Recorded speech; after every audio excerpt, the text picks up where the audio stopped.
So the MCAT didn't go as planned and you scored lower than you hoped. Is your dream over?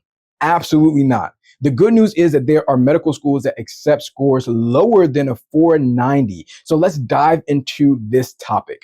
So an MCAT score that is below the 50th percentile or below a 502 is considered low and not very competitive for medical school programs, but the average score for all medical school matriculants is around a 511. So while your options for attending medical school have decreased in this scenario, alternatives do exist, and applying to medical school does not have to be something that is of the past. They do have medical schools that don't require MCAT scores, or you can apply to schools called DO schools that typically accept applicants who score within the range of a 500 to a 510. So if you choose to apply to DO school, you definitely want to make sure that you obtain shadowing hours and experiences that convey your passion for the field of medicine, specifically for DO. You could also take a look at Caribbean schools as well. You want to consider what additional steps, of course, that you need to take, though, in order to practice in the United States or in Canada if you are applying to Caribbean schools. So be wary of that. So there are a number of medical school programs that don't require the submission of the MCAT to US and Canadian schools, but you will need to make sure that you meet all of the other requirements in order to be competitive. You can convey your application in terms of strengths in other areas by having a really strong GPA, some stellar, and I mean stellar letters of recommendation,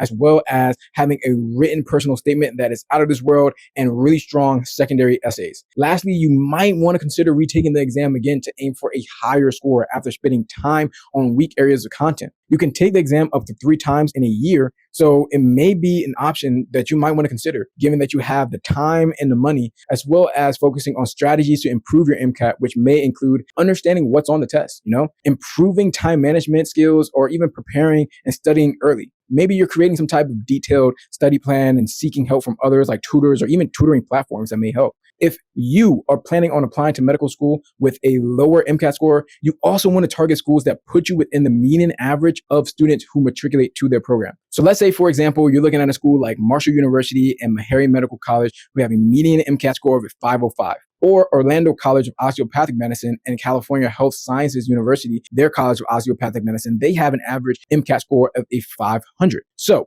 if you have a low MCAT score, but you're dreaming of becoming a medical student and you're dreaming of going to medical school, do not count yourself out. Take the time and take the steps necessary to make sure that you can get to where you want to be. You got this.